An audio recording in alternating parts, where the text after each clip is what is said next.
With the holiday season finally arriving, now feels like the perfect time to watch a Batman movie that has always piqued my interest. That movie is Batman and Mr. Freeze SubZero. If you're curious as to why I'm interested, it's because as a Batman fan and YouTuber who's covered every live-action Batman movie and has played a ton of Batman games throughout the years, I can easily say that Mr. Freeze is my favorite Batman villain.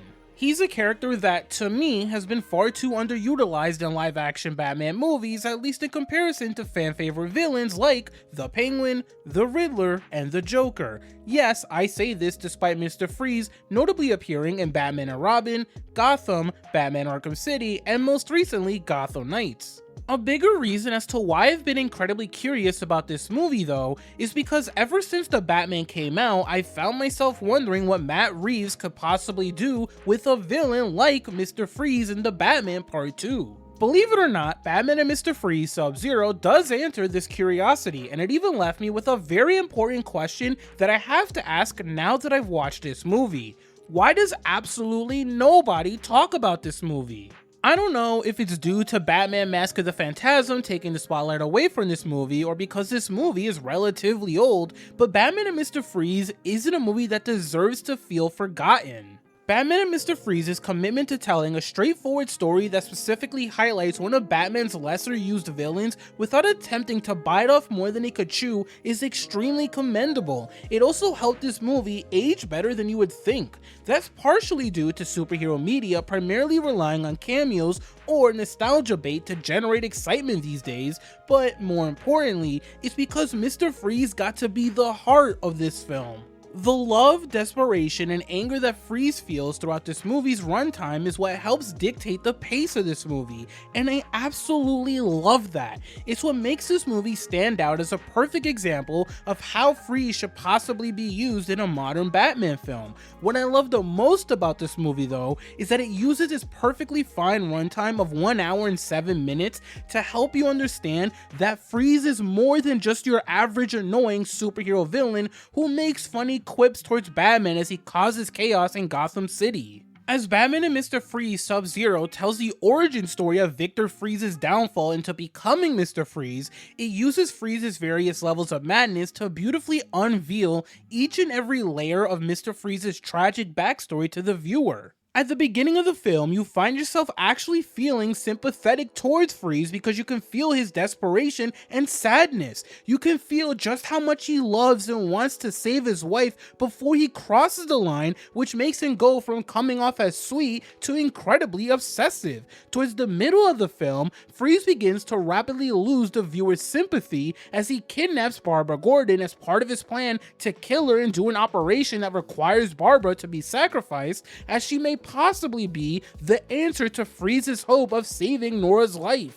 By the end of Batman and Mr. Freeze, you'll lose any sympathy you have as the movie almost wants to make you laugh at Mr. Freeze since his plans fail in such a dramatic fashion. But what stops you from laughing is this movie's bold decision of humanizing him in the end. This movie chooses to use the Bat family's perspective and moral compasses to help the viewer understand why it's okay to feel some level of sympathy towards a villain like Freeze, and to convey to the viewer that even though we might not agree with the Bat family's decision to attempt to save Freeze, it's still the superhero's job to do anything they can to possibly save a villain like Freeze. Well, that's primarily because leaving someone to die makes our heroes no better than a villain. It's mostly because superheroes like the Bat family know that attempting to save a villain can possibly stop them from continuing to go down their horrible path, although we as viewers may disagree with our lovable heroes who think or feel this way. To them, that's a better outcome than letting someone die, no matter how far someone like Mr. Freeze is willing to go to get what he wants. Fortunately, while this decision or our heroes' moral compasses may seem entirely unrealistic, Batman and Mr. Freeze SubZero gives us a very real ending where despite their best efforts, the Bat family fails to save Mr. Freeze. Their failure ends up putting Freeze back in the position where he started at the beginning of the movie. isolated from the majority of the world. If being isolated from the majority of the world yet again doesn't sound sad enough, Freeze ends up quietly finding out that Bruce Wayne managed to make a miracle happen. He managed to save Freeze's wife Nora through a miracle operation. This means that after all that Freeze had done and been through, he ended up getting what he wanted all along. He saved Nora's life, but in arguably the saddest way possible. She gets to live the rest of her life without knowing that he tried to save her life and without him being able to be at her side as he tragically remains isolated away from the world, at least according to this movie, that is. To me, there are two reasons as to why this ended up becoming absolutely brilliant all these years later. Firstly, this movie's ending leaves the viewer with an unexpected ending that still packs an emotional punch considering how beautifully tragic the ending is. Rather than giving the viewer hope by letting the Bat family save Mr. Freeze, this movie unknowingly and creatively surpassed the Batman or team or heroes easily defeats the villain at the end of the movie and locks them up in Arkham Asylum cliche that we typically see today in Batman movies. Truthfully, while that could have worked for this movie, I don't think that would have fit this movie's story or tone. Mr. Freeze, by design, is a tragic character who at one point in time had good intentions, but they inevitably get the best of him and lead him down a very dark path. For him to see that his wife gets saved and that she gets to continue to live her life without him is a ridiculously bittersweet pill that he has to swallow, and honestly, it was one he was willing to swallow as shown by his reaction. The man kidnapped Barbara Gordon, almost crossed the line of willingly killing her to save Nora's life, and even blew up an entire oil rig along the way as well. He doesn't deserve the getting locked in Arkham Asylum so he can possibly get a redemption arc ending that could have happened in this movie. His actions were far too dark for him to ever possibly earn that, even if he did seemingly somehow train two polar bears to be killers on command and looked after a kid who didn't have any parent at the beginning of the movie. Neither of those actions were good enough to offset all of the horrible decisions made by Mr. Freeze that caused a ridiculous amount of chaos throughout this movie. If you're curious though, what would have made that possible redemption arc ending work was if Mr. Freeze was making funny quips or jokes throughout the movie. Basically, if Mr. Freeze acted closer to his live-action counterpart in Batman and Robin, it would have been fine, because then we as viewers would have liked him far more as an antagonist. Instead of feeling sad for Mr. Freeze due to his tragic origin story and overall end goal, we would have been laughing with him and thoroughly enjoying his presence, thus allowing us to accept him getting locked up in Arkham so he can possibly be saved. Thankfully, this movie maintained its serious tone and avoided going down the thoroughly hated Batman and Robin route, and I say that as one of the only people who seem to love Joel Schumacher's Batman and Robin. The second thing that allowed Batman and Mr. Freeze SubZero to age brilliantly is the way this movie uses Batgirl, Robin, and Batman. Now, although this movie does have Batman in its title, this movie feels far more like a Batgirl story than anything else. Honestly, I'm not complaining. Batman and Mr. Freeze SubZero could have easily made Batgirl a damsel in distress as she's kidnapped by Mr. Freeze and pretty much held against her will for the entirety of this movie, thus allowing Batman and Robin to take up the spotlight. However, what I really love about this movie's use of Batgirl is that it makes her more than just that. This movie, to me, did such a fantastic job at highlighting how much of a fighter Barbara Gordon is. Throughout the entirety of this movie, Barbara could have given up. Barbara could have been sidelined into a tube of water as she's cryogenically frozen like Mr. Freeze's wife.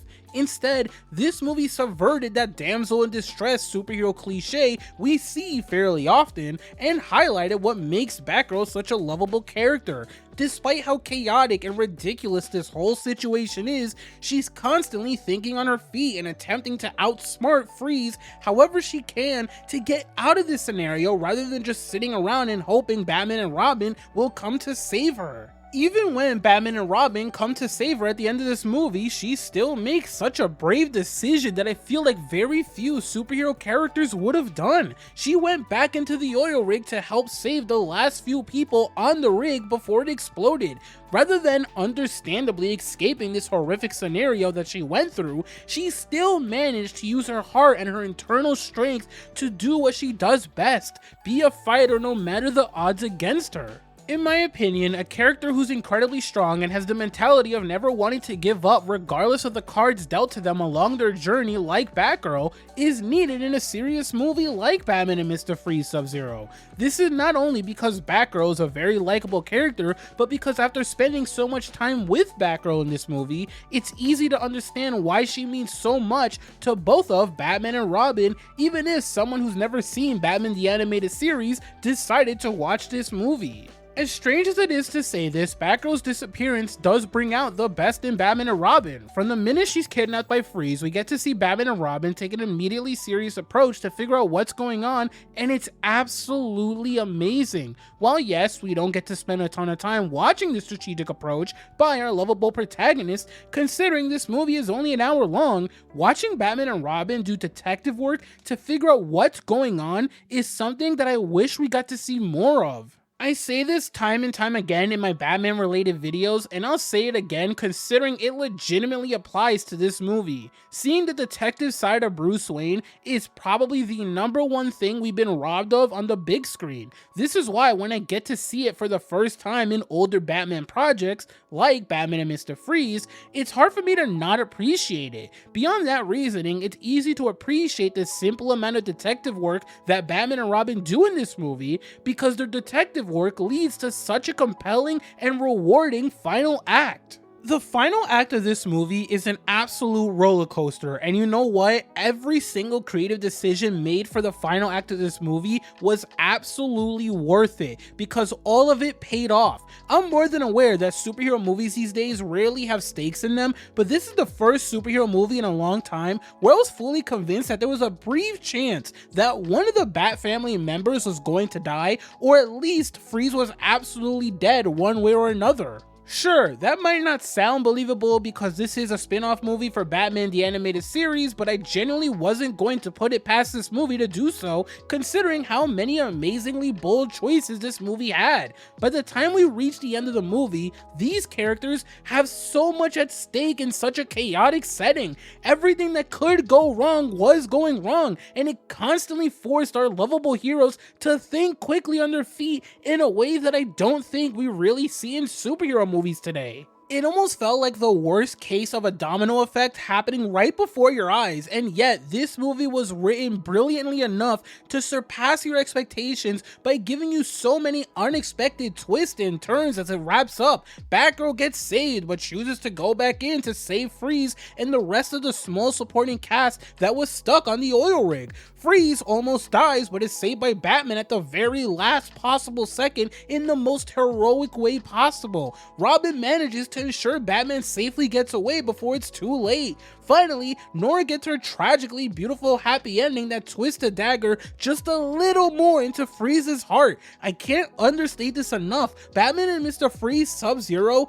truly is a phenomenal movie. Watching Batman and Mr. Freeze SubZero for the first time ever due to its lack of discussion and my love for Mr. Freeze as a Batman villain was totally worth it. It's an emotional, action-packed spin-off movie that does every single character justice and consistently keeps your attention from start to finish. While I can understand why it seems to be a forgotten movie that no one ever talks about due to the sheer amount of fantastic Batman movies that have come out, I can't help but feel like this is a movie that deserved to be highlighted after so many years of not being in the spotlight. This is the first time in a long time that I've watched a superhero movie out of sheer curiosity, and it actually ended up paying off.